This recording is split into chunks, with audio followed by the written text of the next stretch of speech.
Okay, my love, today is the day we get real. Today we talk about the four letters that everyone tries to chase, everyone craves, and everyone claims to understand, and it's love. But I want to start by saying you're not looking for love. What you've really been chasing all along is to be chosen. You want to be that one. You want to be picked out of the crowd. You want someone to look at you and say, yeah, you, it's you. For you to finally be enough for the people in your life, for people to see you, because somewhere along the way, deep in your system, you have been internalizing a dangerous lie. That to be chosen is to be safe. That to be desired is to be valuable. That to be wanting is to be worthy. And anything that threatens that belief, anything that reminds you that real love is quiet, calm, and steady, feels wrong, even boring to some women. So you choose chaos and call it chemistry. You choose distance and call it mystery. You choose emotional unavailability and call it love. Because becoming picked by someone who is hard to impress, someone who's not easily to be locked down, makes you feel you've won something. You've won that prize. Yes, I managed to do it. But my love, it's not love, it's performance. Okay, let's go back, way back. Back to when the story really began, because it didn't really start with your last relationship. Oh no, it started back in, guess what? Childhood. Maybe you had a parent whose love you had to earn. Maybe you got praise when you did something impressive, brought home them good grades, kept the peace, played the role of the good girl.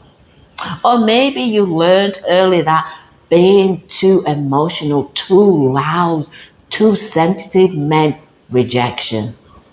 So you adapted. You became the easy one, the charming one, the beautiful one, the helpful one. You learned how to make yourself likable because it felt safe. Then being fully you. You became a version of yourself built to be chosen, trimming away the parts of you that you was afraid that others wouldn't accept. That part that felt too much, too honest, and too sensitive, too vulnerable. Well, those pieces of you, the real you, never really actually left. They've just been waiting patiently for you to acknowledge them once again, to notice them, to release them gently, to let them breathe so that you can welcome them back home to you, back to your identity. So when you say, I can't find love, what you often really mean is, I can't find someone to validate the version of me I'm pretending to be. When you say, I want a partner, what you often really means is, I want a witness who will finally tell me I'm good enough. You see, you've been confusing intensity for intimacy. You've been mistaking anxiety for attraction. You've confused emotional distance with depth. Because if someone is unpredictable, your mind turns them into a challenge to win. And if you can win them over, then maybe you'll finally believe your worth. But my love, that's not love. That's survival mode designed as romance.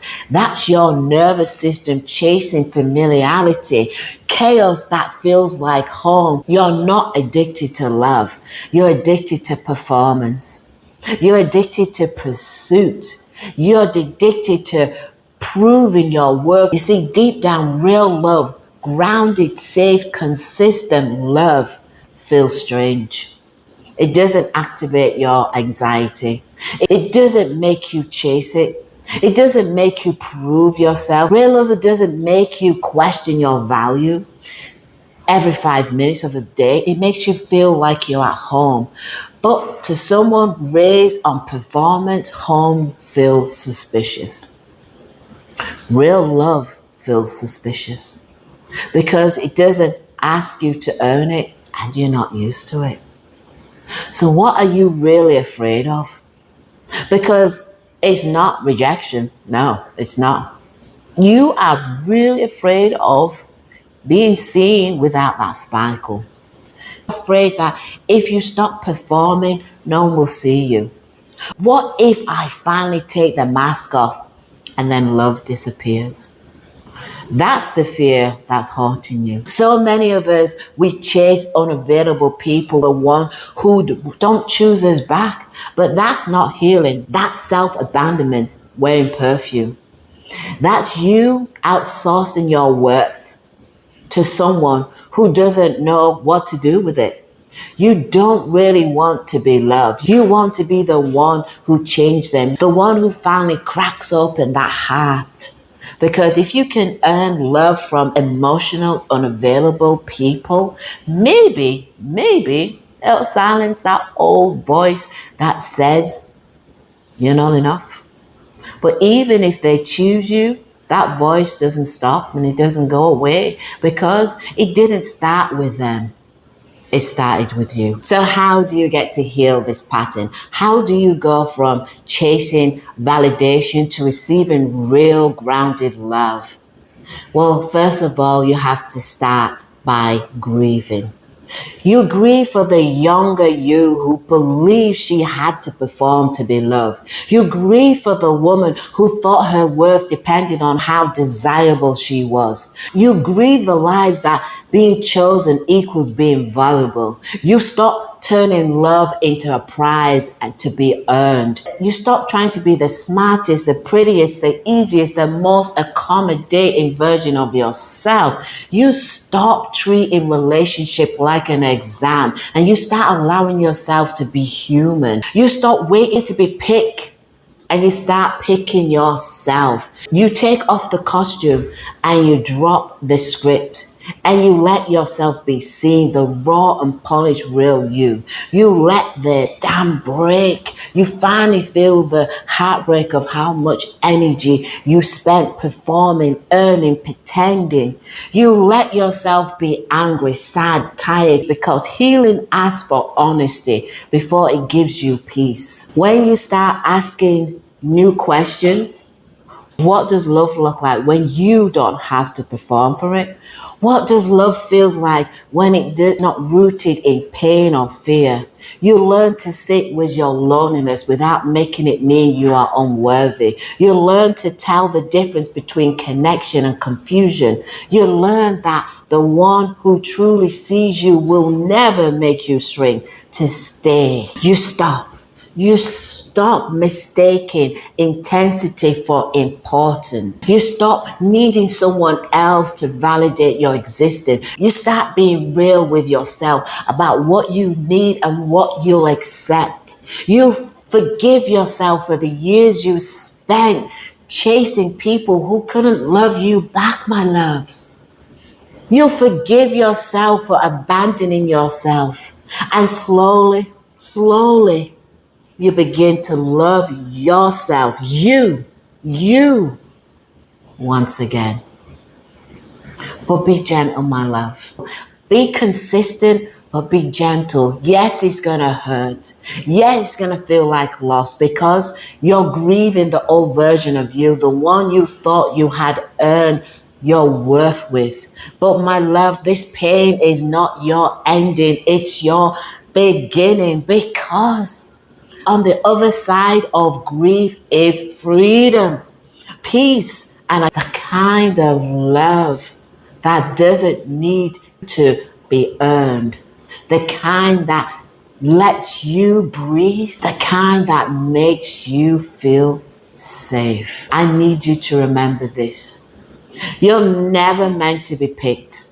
You were meant to be loved as you are. Because now, you're not waiting.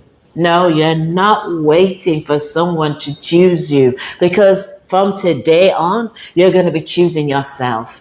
You're going to be choosing who gets your energy, who gets your softness, who gets to stand beside you. And most importantly, who gets to love you? Not because they make you feel worthy, no. Because you already know you are worthy. So, when someone walks away from you, you don't chase them. You bless them and you release. When the door closes, you don't beg and bang on it. You breathe and you open up the door that was meant for you. When someone says you're too much, you smile and you say, yeah, I'm finally just enough for me. Because that's what healing looks like. It's calm, it's consistent, and it's not a performance, it's a presence. You become the love you already waiting for. You become your own safe place. And that is what real, true love feels like and how it feels to be free. So I'm Estella.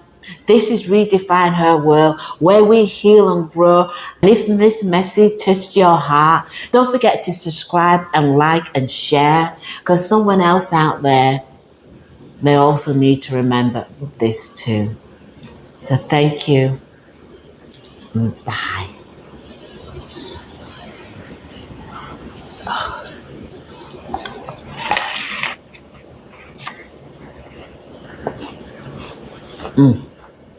Waiting for this all good.